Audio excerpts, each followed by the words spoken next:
Corée du Nord affirme avoir l'une des plus grandes armées terrestres au monde avec environ 1 million de membres actifs et jusqu'à 6 millions de soldats disponibles. Alors que de nombreux pays permettent à leurs citoyens de choisir s'ils aimeraient servir dans l'armée ou non, cette possibilité n'est pas accordée aux Nord-Coréens. Tous, à moins d'avoir une très bonne raison, doivent s'enrôler dans l'armée à un moment ou à un autre de leur vie, à partir du moment où ils deviennent adultes. Du coup, on estime qu'il y a jusqu'à 7,7 millions de soldats entraînés dans tout le pays. À première vue, avec tant de soldats prêts à se battre, la Corée du Nord est par conséquent un pays très dangereux à attaquer. Vous pensez donc que le reste du monde resterait à l'écart en raison du grand nombre de soldats qu'elle a en réserve. Seulement, leurs conditions de vie sont si piètres et leur santé si mauvaise que cela contrebalance sa taille imposante. Les soldats nord-coréens doivent servir l'État pendant des périodes plus ou moins longues. Pour les femmes, c'est environ 7 ans et pour les hommes 10 ans. Les adolescents nord-coréens qui entrent à l'université sont autorisés à étudier jusqu'au moment d'être enrôlés à la fin de leurs études. Malheureusement, il n'est pas rare que la plupart des citoyens ne poursuivent pas leurs études supérieures, du fait d'un faible taux d'instruction pendant leur jeunesse. Cela fait donc que la plupart d'entre eux se retrouvent dans l'armée très tôt. Seulement si un étudiant a la possibilité de se rendre à l'université et de faire des études longues, cela pourra lui servir aussi pour l'armée. En effet, les scientifiques n'ont besoin que de servir pendant 3 ans et ceux qui ont atteint le baccalauréat ne doivent y séjourner que pendant 5 ans. Il y a environ 180 000 femmes dans l'armée nord-coréenne et beaucoup d'entre elles finissent par ne plus avoir leurs règles à cause de la malnutrition à laquelle elles sont confrontées au cours de leurs 7 années de service. Cependant, elles considèrent souvent que c'est une bonne chose parce que le fait d'avoir leurs règles alors qu'elles subissent la famine rendrait les choses encore plus difficiles pour elles. En plus de mourir de faim et d'être blessées par leurs propres vêtements, les femmes soldats nord-coréennes ont à faire face à d'autres problèmes. Ces femmes sont souvent victimes d'avances non désirées et sont constamment harcelées par des soldats masculins qui ne leur laissent aucun répit. Mais il n'y a pas que les simples soldats qui persécutent les femmes, les officiers exécutifs et les commandants aussi.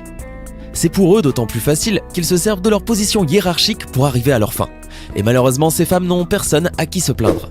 Si elles parlent, il y a des chances que l'emprise s'aggrave, les laissant dans une position incroyablement délicate et périlleuse.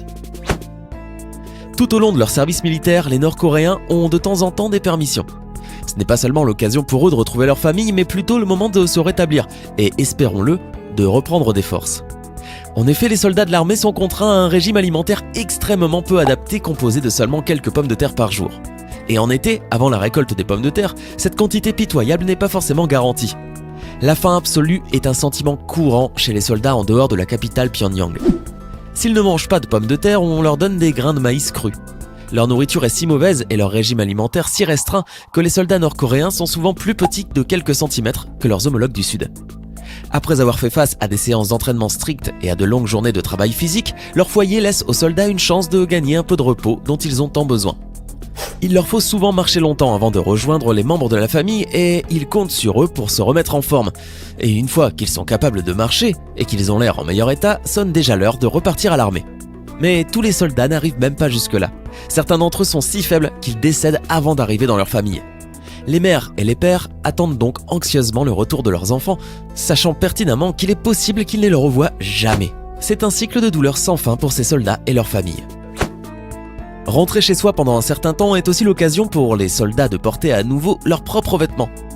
Bien sûr, le port de l'uniforme peut être une norme pour de nombreux travailleurs dans le monde entier, mais ceux de Corée du Nord sont obligés de porter des vêtements de mauvaise qualité qui peuvent leur causer des souffrances supplémentaires. Par exemple, pendant les hivers froids, les soldats reçoivent un équipement spécial pour les empêcher d'avoir des engelures. Mais comme Kim Jong-un n'est pas prêt à payer pour une qualité basique, et encore moins pour une qualité supérieure, les bottes sont souvent minces et bourrées de coton. Résultat, après très peu de temps, l'usure fait que les bottes causent des blessures à chaque fois qu'elles sont portées. Une fois que les soldats nord-coréens se sont familiarisés avec leurs conditions de vie, on peut s'attendre à ce qu'ils commencent à apprendre les ficelles du métier, apprendre à manier les armes, à réagir à une situation d'urgence ou à obéir à leur chef. Mais certaines des choses qu'on les force à faire sont beaucoup plus effrayantes et exigent de ces soldats qu'ils ignorent leurs émotions et qu'ils ne réfléchissent pas à ce qu'ils font. C'est tout simplement horrible. En 2017, il a été rapporté que Kim Jong-un obligeait les soldats nord-coréens à jeter des mines terrestres dans la mer Jaune. L'idée était que ces mines terrestres, par le jeu des marées, s'échoueraient sur la plage de Dongmak en Corée du Sud où elles exploseraient et blesseraient des touristes et des résidents locaux. Selon les autorités, les bombes visaient à blesser des touristes américains et 110 incidents ont été signalés en 2017. C'est une méthode très cruelle, d'autant plus que les touristes ne comprennent pas les signes expliquant les dangers de la région. Comme les mines ne se trouvent qu'à quelques centimètres de distance, ces touristes peuvent se retrouver blessés en l'espace de quelques minutes seulement. Le pire, c'est que les soldats nord-coréens savent parfaitement où et pourquoi ces mines terrestres sont jetées à la mer, mais ils n'ont pas le droit de se plaindre et encore moins de refuser de le faire. Par contre, il arrive aussi que de nombreux soldats subissent un lavage de cerveau visant à leur faire croire qu'ils lancent des bombes pour le bien de leur pays. Environ 60% de leur temps est dédié à l'apprentissage de l'idéologie d'État qui soutient l'idée que la Corée du Nord est supérieure à tous les autres pays autour d'elle.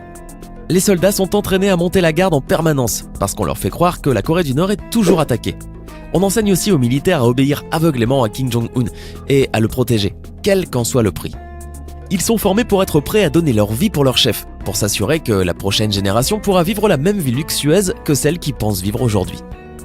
Parce que la Corée du Nord est un pays très isolé, le lavage de cerveau des soldats n'est pas très difficile. Il n'y a qu'un soldat qui réussit à quitter le pays avec tous les risques que cela implique qui peut réaliser à quel point il a été endoctriné. En effet, même lorsque les soldats se retrouvent gravement blessés, ils sont prêts à ignorer leur douleur pour le bien du pays.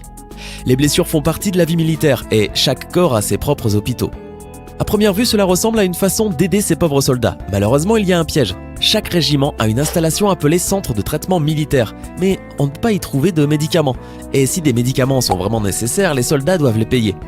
Les seuls remèdes qu'ils reçoivent sont habituellement de l'alcool à friction. Autant dire que de nombreux soldats continuent de souffrir malgré le fait qu'ils aient payé pour essayer de retrouver une bonne santé. Dans le cas extrême où un soldat tombe malade au point de devoir quitter l'armée ou s'il décède, sachez qu'il n'y a aucune sympathie pour la famille, aucune indemnité n'est versée et la famille ne reçoit comme souvenir de l'être cher qu'un certificat décrivant la durée de son service. On fait mieux comme récompense pour service rendu, n'est-ce pas ? Vous vous demandez peut-être pourquoi ces soldats ne quittent pas l'armée pour tenter de trouver une vie meilleure ailleurs. Certains d'entre eux ont essayé, mais c'est très dangereux. La désertion est un crime en Corée du Nord, et c'est même un crime lourd. Il est courant que des soldats soient abattus s'ils essaient de partir pour la Corée du Sud. S'ils ont de la chance, ils sont juste jetés en prison, où ils passeront néanmoins le reste de leur vie dans des conditions d'insalubrité et de faim impensables. Kim Jong-un trouve très embarrassant que l'une de ses troupes essaie de s'échapper, parce que cela lui donne une mauvaise réputation. Ainsi, lorsqu'ils essaient de passer la frontière et de traverser la rivière Tumen, ils sont souvent rattrapés par des gardes frontières qui n'ont pas peur de tirer dès qu'ils voient un déserteur. Et dans le cas où il y a le moindre doute sur le fait qu'un supérieur connaissait le plan d'évasion d'un soldat, il est probable qu'il soit également lourdement puni. Il semblerait que les menaces associées à la désertion ont été suffisantes pour empêcher les soldats nord-coréens de s'échapper, car le nombre de déserteurs a chuté au cours des dernières années, mais les chiffres sont encore incroyablement élevés. Depuis 1953, entre 100 000 et 300 000 Nord-Coréens ont fui vers la Russie ou la Chine. Pour ceux qui réussissent à finir leur service militaire, le constat est affligeant. Leur personnalité a changé de façon irrémédiable. La vie dans l'armée apprend aux soldats à être durs et à ignorer leurs sentiments, de sorte qu'ils deviennent souvent violents par la suite. Il y a beaucoup de plaintes au sujet des soldats de la part des résidents locaux et certaines personnes prennent même leurs sacs et partent s'ils les voient s'installer. Ces soldats, après avoir subi des années de mauvais